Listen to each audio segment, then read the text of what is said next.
Two and a Half Admins, episode 159. I'm Joe. I'm Jim. And I'm Alan. And here we are again. Windows 11 has made the clean Windows install an oxymoron. You know, it kind of has been for a while, even as far back as the earlier versions of Windows 10. Honestly, even going all the way back to like Windows XP, I remember games getting bundled in. I actually quit a job once because I got blamed for Windows XP having games bundled in and those games existing on people's computers when nobody had asked me to strip all those out of the installations. But it's gotten a lot worse. Even with Windows 10, you get the Microsoft Store stuff. When you do a quote clean unquote installation, you still have to, make it through rounds of Windows notifications and, begs for this and that and the other, and oh, please use our browser, and fighting you if you want to install a different browser, and, all this nonsense. But I will say there are some really nice new features in Windows 11, mostly the ones that make you have to use Windows less, like Windows Subsystem for Linux improvements. But this article is not kidding. Microsoft really is continuing to ramp it up worse and worse. And yeah, it is starting to feel like a brand new Windows installation from an ISO direct from Microsoft. It is starting to feel a lot like getting, a Dell Inspiron from the mid-2000s handed to you. I remember hearing complaints from some customers. It's like, we did a fresh install of like the business version of Windows 10 here. And when we open the start menu, there's an ad for Candy Crush. What the actual hell? Again, this goes back to Windows 10, the Candy Crush stuff. And the worst part was you can remove the Candy Crush and then it just reinstalls itself behind your back. Now, it's not technically a reinstallation because what really happens is it installs itself the first time you click on the pre-populated shortcut that makes it look as though it's already installed. But regardless, the point is you can remove those links. But if you do, a couple of days later, they're right back again. Yeah, and even my Media Center machine, I've had a new shortcut for Microsoft Edge get added to the desktop, and then I delete it, and sometime later, it's back again. It's like, no, I never want that. Get it off my desktop. Now, I will say, taking up a devil's advocate role again, it's not like Microsoft exists in a vacuum in this. Everybody has been getting worse about this kind of onboarding crap lately. The first time you open a browser, any browser, welcome to your, crap of like 5 or 6 different like animated screens with transitions trying to tell you how wonderful that browser is, which I do not need, do not want, and do not appreciate. Even Firefox does it. Now, to Firefox's credit, to the extent you can call this credit, at least when you get sick of Firefox's onboarding nonsense after the first 3 screens, you can just click X on the whole damn browser and reopen it, and it won't start the process over again. It will just give you the browser that you wanted in the first place. But I noticed recently on recent builds of Microsoft Edge, they make the dialogue modal and full screen. You cannot change focus from it. There is no way to close it. You just have to wade through this endless series of like, what color background would you like in your browser? What wallpaper would you like on empty screens in your browser? Would you like your browser to do this? Would you like to do the other? We're great. Please don't install Chrome. That would suck for you. Just nonsense to the point that, again, in my last supposedly clean Windows 11 installation, I got through 3 or 4 screens. And, I do want to back off here and point out, like, this is not just an isolated gripe for me. Like, I install this stuff all the time. So like the first 3 or 4 screens of browser onboarding barely register to me because at this point I'm kind of expecting it, but it's gotten to the point that even with that level of acclimatization to the shitification of the browser onboarding experience, the browsers still all get to the point that I'm like, okay, enough of this. Like I don't even want to just wait for the slide transition to click the next until it's done, make it stop. And in that Edge installation that I was talking about before, and I noticed they had made it go modal, full screen, no close, no anything. I ended up hitting Control-Alt-Delete to bring up Task Manager to kill the damn thing and restart it. Just thanks. Well, I think even back to like Windows Server 2003, I remember using it in a VM and we'd reset the VM to a fresh install between every class. And it meant every time you opened the browser, you had to click through a bunch of the things and be like, yes, I want to go to a website that's not from Microsoft. And I understand that this is the internet and bad things are going to happen to my computer. And like 4 of these dialogues and allow before you can get to any website every time. It's like, has nobody at Microsoft had to use a fresh install in a VM that's going to roll back and be a fresh install every day? Probably not. I would imagine that most of the people at Microsoft are still just using Microsoft provided images for internal use that are, set up and ready to go, ready to work. I don't know how many people at all in Microsoft see what an install process actually looks like, judging from the state of those install procedures. Yeah. And, to be fair, it's one of those things like you can make a business perspective that it just doesn't make sense to waste much effort on install procedures because normal customers will either never see them in the case of operating system installations or, only see them like once every several years on a browser. So in a sense, we're really whining saying, why can't the world be set up more for, us, the professionals, rather than for those filthy end users? But honestly, I can't imagine end users really want that or love that either. They may not have to deal with it as often as we do, but it's not pleasant for anybody. It's not useful for anybody. It's forced unskippable ads. It's no different than firing up Paramount so that I can watch Star Trek Strange New Worlds and having it bombard me with unskippable trailers for the animated one, Below Decks, that I've already watched all of, which it should know because I watched all of them on Paramount. But I still have to watch these unskippable trailers for the thing that I've already watched every last bit of, and there hasn't been anything new for months. It really does say a lot about the state of this advanced advertising technology. They keep saying, oh, these ads are like super targeted. It's like, you have all this information that maybe I'd prefer you didn't even have, but you have it all and you can't use it to your advantage or mine. Like, come on. Just advertise me a show at this point. Like if there's gotta be an unskippable, trailer, make it for anything on your network that I haven't watched yet. Like, even if it's not something I would like, just change it up and make it something that I haven't seen. Maybe that'll be interesting, but it does neither of us any good to make me watch trailers for something that I've seen every last episode of and there's nothing new for. And you know it. It's your stuff I watched on your service that you're hitting me with the ad on. You're watching Star Trek. You must want more Star Trek. It's like when Amazon thanks you. It's like, you bought a bread maker. You must be starting a collection of bread makers. To be honest, the reason that particular one angered me so much and has stuck with me, and I'm ranting about it now and we're supposed to be talking about Microsoft, is that when the first time it hit me with that Below Decks trailer, when I was queuing up a Strange New Worlds episode, I got super excited because I thought that meant that the new season of Below Decks had started. And yes, I would have loved to have gone and watched that. Nope, not even close. Just felt like hitting me with that unskippable promo for something that was, a year old. We did get the crossover episode though, so, But anyway, it's not just the installation though, is it? It's the first usage here. It's the experience that users get when they first turn a laptop on. If they don't have a professional like myself that they pay to deal with all this crap for them and just hand them a working device, yes, users absolutely see this. I had the misfortune of experiencing Windows 11 Home from scratch. And, oh man, everyone knows this, but you have to connect it to the internet. You have to create a Microsoft account. Obviously, you can get around this with Rufus and stuff if you know what you're doing, creating an ISO. But this was just a fresh install on a laptop. And it was just horrible. It just made me really, really, really appreciate Linux. And even macOS, which it's not ideal. There's a lot of bullshit you have to go through, but most of it you can just next or close. Whereas there was just no getting away from this. I could not use the computer until I had gone through creating an account and then creating a backup email address and phone number and all this shit. And, oh man. Windows Home has always been an example of market exploitation. It costs Microsoft more money to have to support a home version and a pro version. It is in no way a savings. It costs more. But they do it so they can nail people with less money to spend with a product with a bunch of crap ripped out. Again, we've talked about this in earlier episodes of the show. It's ripping the cushions out of the couch, There is no consumer-friendly reason to say, well, you got Windows Home, so you can't have local accounts, and you can't join a domain, and you can't run remote desktop services on your machine. You can use the RDP client, but you can't have anybody else RDP in.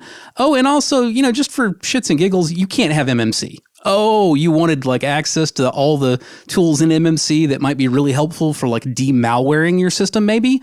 No, screw you. You got home. There's a reason I have never and will never buy the home version of a Windows operating system. They're really pushing it when they start including like trial offers and, oh, here, have 100 gigabyte of OneDrive, and oh, here, for $1, you can have a PC Game Pass, and just pushing all this crap on you. He's like, you're supposed to be my operating system, not just a method to shove ads in my face. It gets even worse if you actually open up the Microsoft Store. Holy crap, like the editor recommended, games and stuff littering that thing.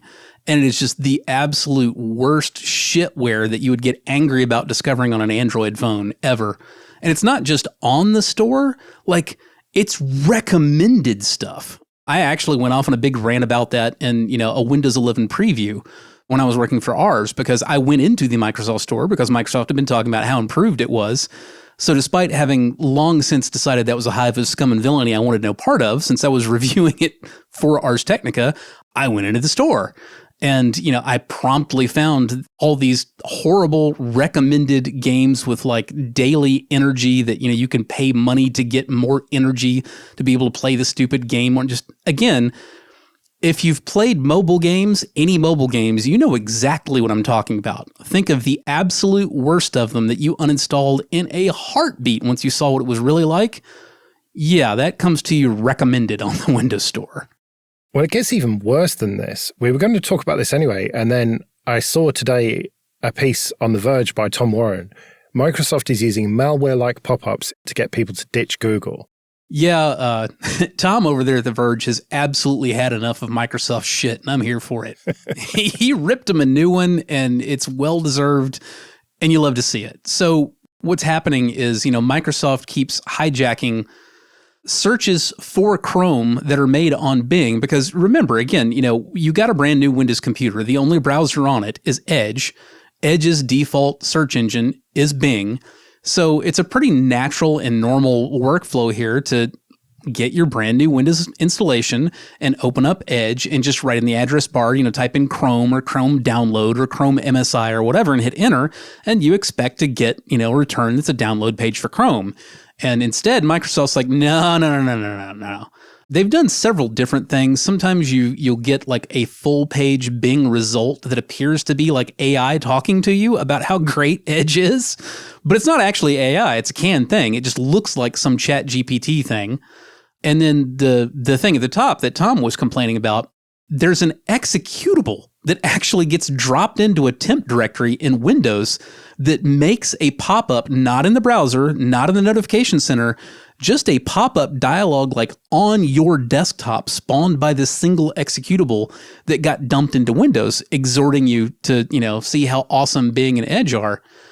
And people kept thinking it was malware because, that's a straight up malware technique. Let me drop a random executable in an obscure temp directory somewhere under your C: Windows and go from there. And make something that looks like a notification but isn't via the notification center and so on. And it's exhorting you to earn Microsoft reward points every time you search. I can't wait. I absolutely cannot wait for Microsoft Coin. It's coming.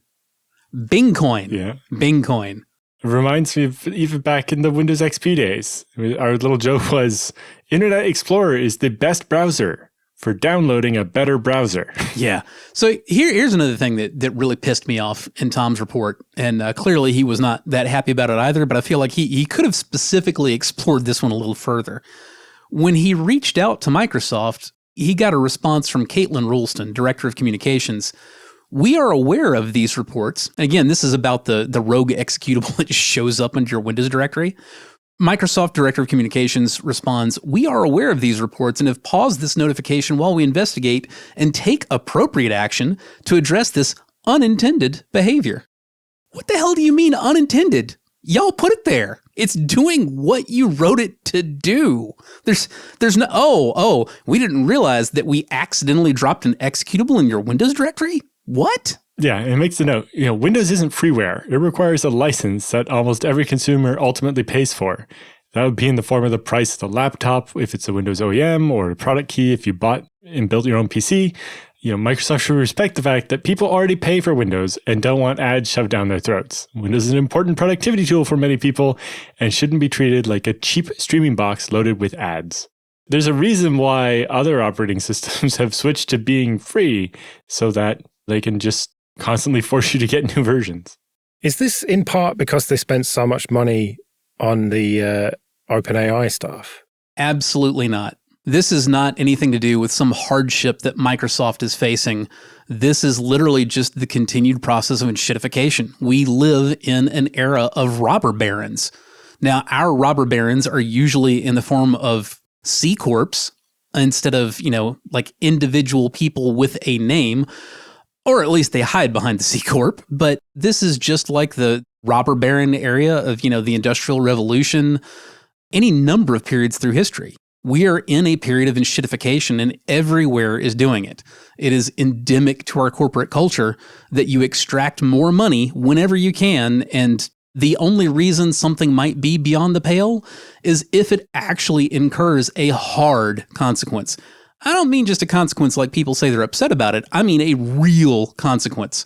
Not a fine of $100,000 to a billion-dollar company, like a fine that actually hurts, or an executive doing jail time, or an antitrust suit that really goes somewhere. Those are the only things anybody cares about anymore. Anything short of that, whatever. And on that note, it's probably worth pointing out that if all this stuff sounds unfamiliar to you, if you're like, well, I haven't seen like a full page fake, AI chat GPT thing, and I've searched for Chrome on Bing.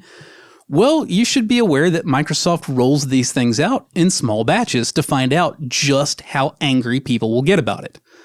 And you could, in one sense, say, oh, well, that's responsible. So, they're trying it out in, small batches to find out when they made a mistake rather than making everybody experience that mistake. But you could also say that it's just more enshittification. It means that you don't know what you're going to get. It means that your neighbor might have a wonderful experience and you might have an absolute terrible one because your name came up in the hat for the next way. Microsoft is wondering, will people tolerate this particular way of screwing them over? Well, in particular, the fact that their goal is to search for and find exactly how close to the red line they can get of what people will not tolerate. They get, how we can push it as close as possible to that, and how we can keep inching up to it, rather than just seeing, is this change good for people? It's, can we slowly chip away at the quality until it's just all this shit? It's even worse than that, Alan. They don't have to chip away slowly because since they can trial it in small batches, it's totally okay if they go over the red line and lose some people, because it was only just those few people, and most of the rest of the people who haven't encountered it will just be like, huh? That doesn't make any sense. I haven't seen that, and move on. So instead of having to very slowly chip away, because if you go too far, you might hurt yourself, well, a customer here or there isn't going to make that big of a difference. Let's see what we can get away with. Well, what I meant was they spent all this money on the OpenAI stuff and they've integrated it into Bing. And now you've probably got management pressurizing middle management to get people to actually use Bing with the AI bullshit in it. And they're just trying everything they possibly can to get people onto that. It's not some sinister agenda. It's more just a case of people aren't that interested in the AI bullshit. Let's try and get our numbers up on that. It is a sinister agenda, but it's a universally sinister agenda that our entire society is experiencing. Like I said, it's not limited to Microsoft. It's not limited to Microsoft and Google. It's not limited to, add company name here. Like I said, even when you drill all the way down to freaking Mozilla, a nonprofit, you get a taste of it. Now, it's obviously nowhere near as bad installing Firefox as dealing with what we're talking about with, Bing and Edge. But the degree of increase in shittiness is pretty similar between Firefox over the last several years and Microsoft over the last several years. It's just a trend in society. I don't know that just is the right word. It is an overall trend in society, and it absolutely sucks. But that's as close as I can get to there's no sinister agenda thing. Like, it's more of a, well, Microsoft is just part of our entirely shitty society. Hang on, did you just compare what Microsoft is doing here with what Mozilla have done? Yes, I did. There are different places in the spectrum. He's not saying they're equivalent. He's just comparing them. As part of a pattern, maybe, but... Let me ask you a hypothetical, Joe.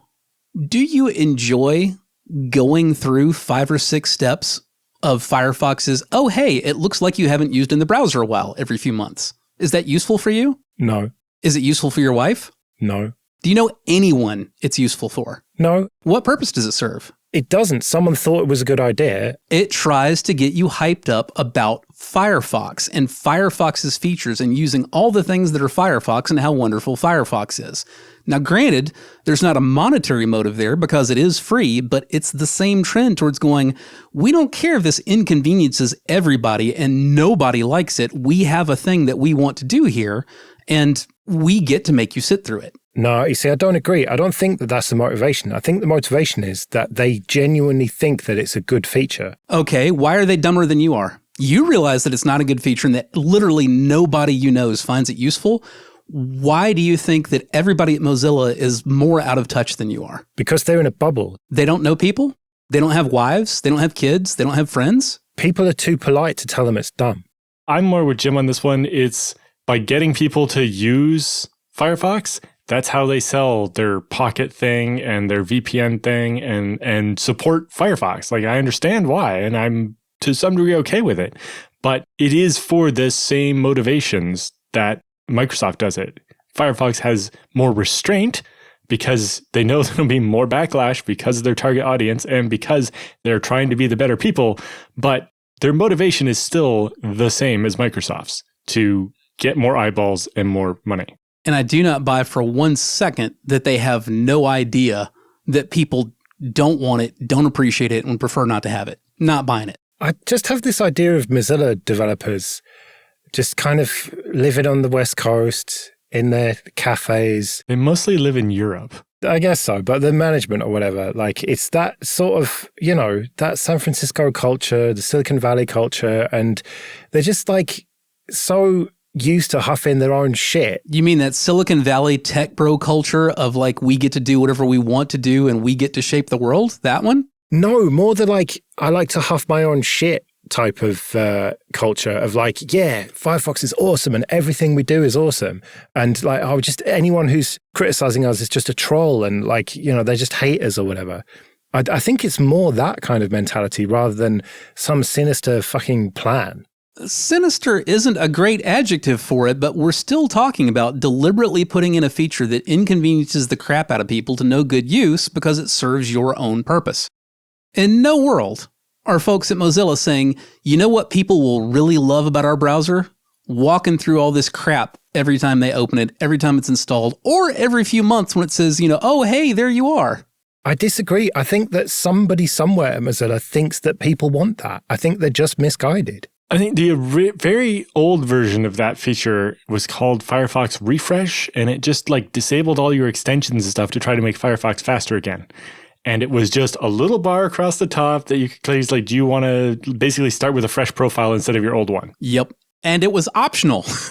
You got to choose. Yeah, and then someone gets assigned to that feature and it just gets feature creep and gets more and more in your face. But the feature creep was specifically for find out why they weren't using Firefox, remind them to keep using Firefox, sell them a subscription to Pocket. Yeah, Mozilla VPN, full screen ads. I've never seen the full screen ad for the VPN in my version. Well, it's like not full screen, but like new tab. You update it and you, instead of your homepage, I have it set to Google, whatever, you've got Google on one tab and then this other tab. Like, what's this? Oh, it's an advert for their VPN service. Ah, yes. I closed those without ever even looking at them.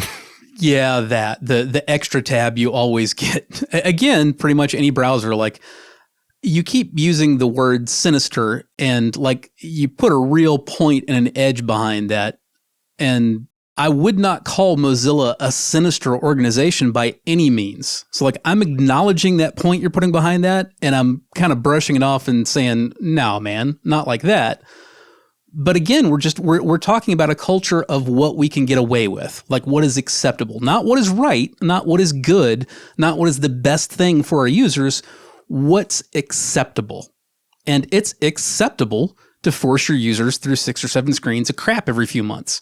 Everybody has gotten used to it. So Why not? I don't want to believe that Mozilla is like that, man. I don't want to believe that. Well, to some degree, they have to make money to keep Firefox going. And there's some degree of that I'm willing to put up with in order because I use Firefox and want it to keep going. You want to believe that they're so abjectly stupid that they can't figure that out for themselves and have never talked to another human being. Yeah, that would be preferable. Because name the human that if you ask them, do you like this? Will say anything but, no. I want to believe that people working for Mozilla have good intentions and are just doing it wrong. Are magically some different class of people than software developers that work on a random Linux distro or any other project? Dear listeners, if any of you enjoy browser onboarding processes, please email in to let us know. If you don't enjoy it, you can write in if you want, but you don't need to. We get it. You don't. None of you do. We don't need that much email. No, we don't need that much email. But yeah, if somebody out there is like, yeah, like I look forward to that browser onboarding process, maybe it'll show me a feature I didn't know about. Like, yeah, I pay attention through all that. I'm like, okay, let me get through this. I might get something good out of it. Write in and let us know. I would genuinely like to hear about that.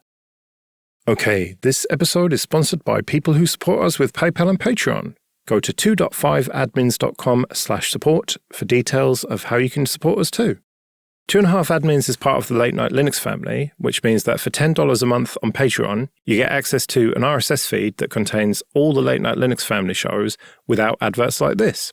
There's also an option to get just this show ad-free for $5 a month if you prefer. Some of the episodes are even released a day or so early for Patreon supporters. The ad market isn't great at the moment. And frankly, it's hard to find sponsors that don't want to do tracking bullshit. But so far, we've managed to resist that. So, if you like what we do and can afford it, it would be great if you could support us at 2.5admins.com/support. Let's do some free consulting then. But first, just a quick thank you to everyone who supports us with PayPal and Patreon. We really do appreciate that. If you want to join those people, you can go to 2.5admins.com/support. And if you want to send in your questions for Jim and Alan or your feedback, you can email show@2.5admins.com. Jeremy says, I want to build a NAS and only have it powered on when I need to use it. It's a home setup, so I can go and switch it on. Do hard drives or other components with no power degrade faster compared to having them switch on? Short answer is yes. Depending on the particular component you're concerned about, usually it's not so much a case of degrading because the power is off. It's a case of the hardest time on every electrical component in a system is the power on moment. When you power on your system, you have to deal with startup current going to anything with motors or coils, which can be your power supply itself, mechanical hard drives, anything like that. One startup cycle is worth probably 100 hours of steady state operation, maybe more in terms of wear and tear. But that's not even the only concern. You're talking about a NAS. Now, if you're talking about a NAS, usually you do mean mechanical hard drives, and mechanical hard drives are completely fine being left powered off for, very long intervals of time. SSDs, on the other hand, if you've got any of those in there, well, the charge in the individual cells in NAND flash does degrade over time. Now, the firmware in your SSD, when your SSD is powered on, knows how long it's been since the charge level in that cell has been refreshed, and it will either refresh it or copy the data out to a different cell in time to prevent it from degrading into unusability. But if you had that thing powered off for a long time, well, the firmware's not powered on, it can't do its management, so you can lose data that way.